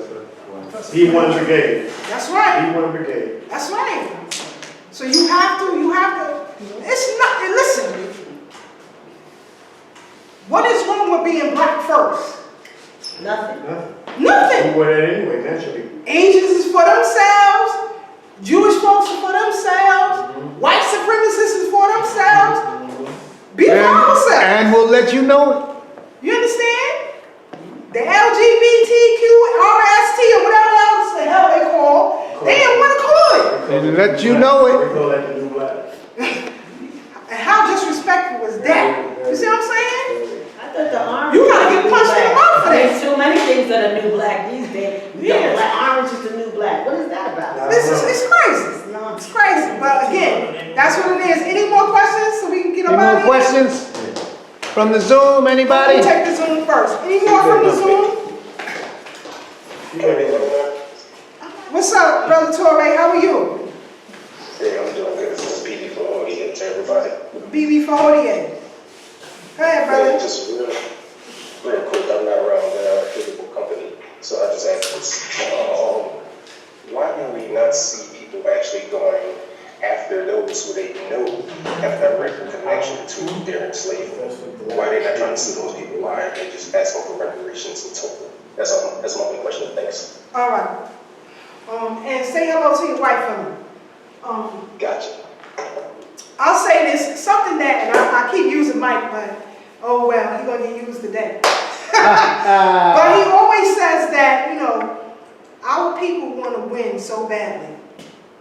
When you see a black face, people stand down. How the hell is it that black people voted in Obama twice, 98% of the vote, when you got nothing? And he told you he was giving you nothing. We see a black face in a high place, oh, we gotta help him out. Oh, they can't do it because who is that? Well, you came a little later, but I told you who they were and where they live at. I showed them where they live at. Who the they are. Ain't no damn they. It's six entities that fund both political parties. When President Biden was running for office, he went to 740 Park Avenue to get some bread. He came to them. They got an ear. That's why, all right, let me use this as an example, Brother Black Man. You right now have politicians saying this mantra over and over, path to prosperity, path to prosperity. Right? Ask the average black person what the hell that means. What is path to prosperity? It's a tax loophole for the 1% of the 1%. It's written in the tax code. That's what they're talking about. That's who they're talking to. They're not talking to us, you know. But because black people get emotionally involved in politics, instead of being sane in their decisions, they went for that. Oh, they're working on a path to prosperity for us. Who the hell is they? And what prosperity for who? So, you know, unfortunately, Brother Black Magus, we don't understand that we have to confront these entities. And yes, I'm going to say this again. Sometimes violence is necessary. And if you don't believe me, remember what took place January 6th. When they bum rushed the Capitol. When all those groups and folks and whoever else they was, they understood it's necessary. We like to think we can talk our way into freedom, or vote our way into freedom, or mind our business into freedom. How about a little praying? Huh? You forgot that one. Oh, praying too. Pray ourselves into March. Singing. Really?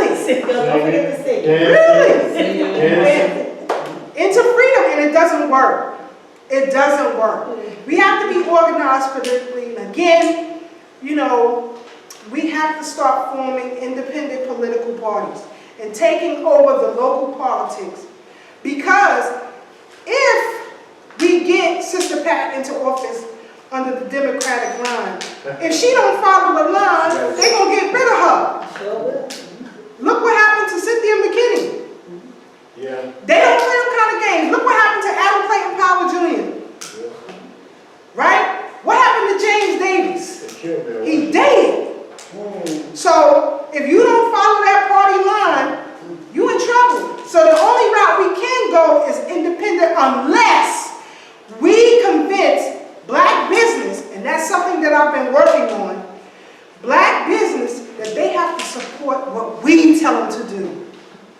Otherwise, we will not patronize you anymore. See, I'm not just for support black business. The hell no, I'm not. When that black business supports Obama or Biden, that's against my interest. So I'm not supporting that black business. I could care less. We have to call these things out. So that's my stance and that's my position on it. And I'm not just pulling this out my booty, but part one of this, a few weeks ago when I talked about the first black people here in the city of New York, and what they did, I mentioned how a lot of them started revolutions, how they purchased their own property, how they took over a complete area and made it their own, how they took control of their politics. So you may can catch that on YouTube, the first part, and check that out. But again, these are the things we have to do, and we have to get serious about it. Any more questions? More questions? All right, we're going to take one or two more, and then we're going to get everybody out of here, okay? Yes, sir. When I came in, I saw an image on the wall. Was that Queen Mother Moon? Yes. Okay. Okay. I showed that because she was fighting for reparation. She was out there on the street trying to get black people to understand the logic behind that. Yes. Before her was Callie House. Right. You understand what I'm saying? Trying to get our people to understand. When George Edwin Taylor formed the United Negro Freedom Party in 1902, when he formed that, that was the premise of the party. To get what he didn't call it reparations, he called it compensation for formerly enslaved Africans. You know, there were two well-to-do areas in Tulsa, Oklahoma. They only burned down one. Why didn't they burn down the other one? Because the other one wasn't politically astute and economically sound as the one that was burned down. They didn't bother them. They went right past them and tore down everything that was economically a threat to them. So, and that's another reason why you should learn your family history, because that's how I learned about the other Tulsa, Oklahoma. I had family who lived here. Any more questions, and then we're going to be done? All right, and then I'm going to bring up the website.